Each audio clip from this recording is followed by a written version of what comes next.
சிவாய நம. வணக்கம் மக்களே, மாலை வணக்கம். இந்த பதிவும் இந்த திருமலை படத்தில் வர்ற காமெடியும் ஒன்று தாங்க. ஏன்னா நான் சொல்கிறத கேட்டு நீங்கள் சிரித்தாலும் சரி, இல்லை இதெல்லாம் ஒரு பதிவான்னு சொல்லி நினச்சாலும் சரிங்க. ஏன்னா அந்த திருமலை படத்தில் விவேக் அண்ணாவுக்கு இன்ட்ரி வரும் வேலையில் செய்கிற சொல்லி. அந்த வேலை ஒரு 3 கிலோமீட்டருக்குள்ளே தான் இருக்கும். ஆனால் நடந்து போயிட்டே இருப்பார். அப்போ விஜய் அண்ணா வருவார். வரும்போது எங்கே போயிட்டுருக்கிறேன்னு விவேக் கேட்பார் விஜய் அண்ணா.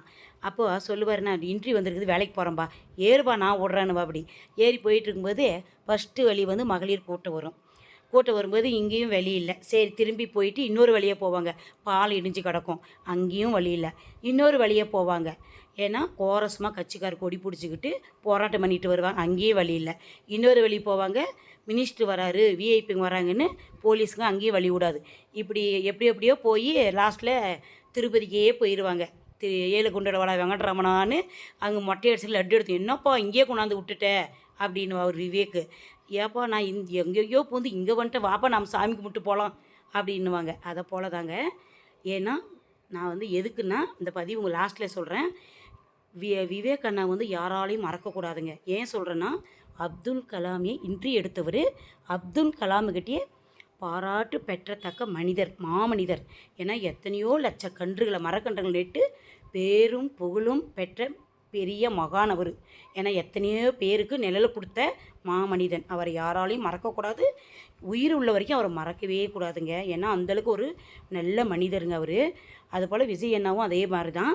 அப்புறம் இன்னொன்று சொல்கிற மக்களே, இந்த பதிவு எதுக்குன்னு, இதை போல தாங்க எங்கள் ஊரில் டிச்சி சாம்பர் வெட்டிகிட்ருக்காங்க. இப்போ போகிற வழி இன்னும் கொஞ்சம் திரும்பி வந்தால் வழி இருக்காது. இதை போல் இருக்கும்போது நான் ஒரு 15-20 நிமிஷம் பின்னாடி பூ கொடுத்துட்டுன்னு ஒரு 2 வீட்டுக்கார் என்கிட்ட பூவே வாங்கலைங்க, திருப்பி அனுப்பிச்சிட்டாங்க. ஏன் சொல்கிறேன்னா, இந்த வழியெல்லாம் தாண்டி நான் இந்த வழி இல்லைன்னு சுற்றி போய் ரிங் ரோடுன்னா பெங்களூர் ரிங் ரோடுனா பெரிய ஒரு 6 ரோடுங்க. அதை தாண்டி போகிறதுக்குள்ளே 6 ரோடு 4 ரோடு இருக்குது. 4 ரோடுங்க. ஏன்னா 6 ரோடும் வருது, 4 ரோடும் வருது. அந்தளவுக்கு தாண்டி போய் கொடுக்குற உயிரை பணையை வச்சு நான் கொடுக்குறேன். இவங்களுக்கு அவங்க சொன்ன டைம் பூ தரலையாம், நீ வேணானாங்க. ஆனால் லாஸ்ட்டில் திரும்ப என்னை தான் வர சொல்லுவாங்க. நான் அதுக்கு கவலையே படலை. அவங்க வேணானாலும் நான் கவலைப்படுறதில்ல. ஏன் சொல்கிறேன்னா, அவங்களுக்கு புத்தி கிடையாதுன்றேன். இந்த வழியெல்லாம் பார்த்தாங்கன்னா அவங்களுக்கு தெரியும் எவ்வளோ கஷ்டம் பூ கொடுக்குறதுன்னு அவங்களுக்கு தெரியும்.